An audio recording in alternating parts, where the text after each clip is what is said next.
In this tutorial, I'm going to break down how you can recreate effects that uses third-party plugins like Sapphire without owning any of the third-party plugins. See, I use this technique to recreate over 150 effects, since I have a plugin called VFX Kit, which contains over 150 effects, and I had to recreate all of them without third-party plugins. So in this video, I'm going to go through how I did it step by step, and then I'm also go through a couple of effects. So let's get right into this tutorial. So to start this off, I'm inside of After Effects, and I have this music video right here, and the first thing that I'm gonna do is open up the VFX Kit, and in here we got a bunch of different tabs, so for example, if I open up the Grunge tab and then I scroll down, look at these effects, and then I create an adjustment layer, and then I apply this grayscale effect. Now let's say that I have no idea how to recreate this effect without the Sapphire effect, because it honestly won't look the same without the hotspot effect. That's kind of the main effect in here. Now what I did to find a workaround is I opened up ChatGPT, since I can't think for myself anymore, and then I basically just asked ChatGPT, how can I recreate the Sapphire hotspot effect as close as possible to the original inside After Effects without third-party plugins. So now basically just gives me a step-by-step, and then I kind of worked around it myself, since I can't duplicate footage or create a lot of different layers since I'm making presets. I couldn't really do that, but right here basically gives me a step-by-step, and then I asked it, so what effects do you recommend? Give me a list of them. So it recommended levels, fastbox blur, and then change the blending mode, blah blah blah. So that's basically what I did. I removed the hotspot. Since none of these other effects are third-party plugins, I can easily just add in the levels effect in between and then just mess with the levels, and we'll have a pretty similar result, as you can tell. So this is what it looks like with the levels,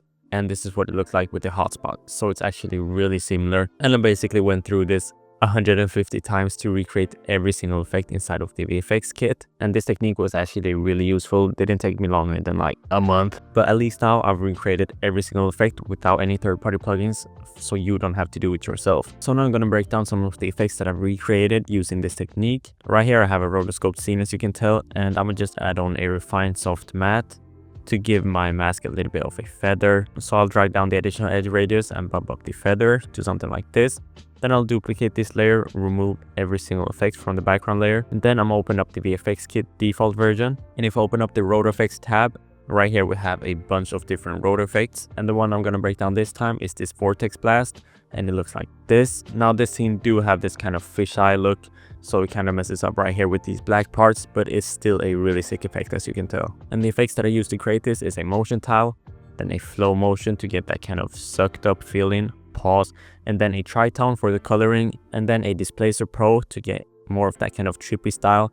Now the displacer pro is a plugin, but it's a completely free one, and you can grab it from their official website by just searching up displacer pro, and it's super easy to install as well. Then a turbulent displace to get more of that trippy feeling, and then a twirl effect to get this kind of vortex look, as you can tell, and then we have a glow, and then a radial blur to kind of enhance that trippy look, as you can tell with the blur. And the effect that I was recreating is in the VFX Kit, and I just named them the exact same thing. It's also a vortex blast, and the original effect looks like this. And right off the jump you can tell they're extremely similar, even though this one used the Sapphire warp vortex effect, and I honestly feel like I did a crazy job on this effect, and I did this on so many other effects as well inside of the VFX Kit, like for example this LSD distortion.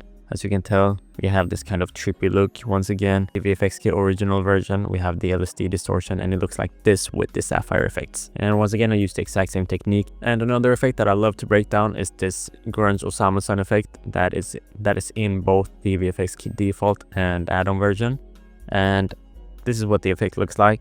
It's this kind of mirrored look, as you can tell. And once again, it doesn't use any third-party plugins. This time I used a tint effect, a noise on top of the tint, and then a threshold to get that kind of black and white disturbed look, as you can tell, and then another noise on top of that, and then a mirror to kind of duplicate this scene in the middle, and then a circle effect to get this circle look. And I had to tweak a lot with the settings, change the blending mode to stencil alpha, but yeah, this is also a sick effect. And the effect that I recreated is this Grunge Osama-san in the add-on version. But this effect used a Sapphire wipe circle instead of the circle effect, which is a lot easier to use. You just drag the circle in like this, So of course it's a lot simpler to use Sapphire, but there are of course workarounds. Now if you have some effects that you want to recreate using this technique, go ahead and go crazy. Now the VFX kit, both add-on and default version, will be linked in the description if you want to use it to speed up your workflow and also spice up your visuals. And I spent a lot of time working on this because I'm a terrible coder and it took me a while to code this plugin.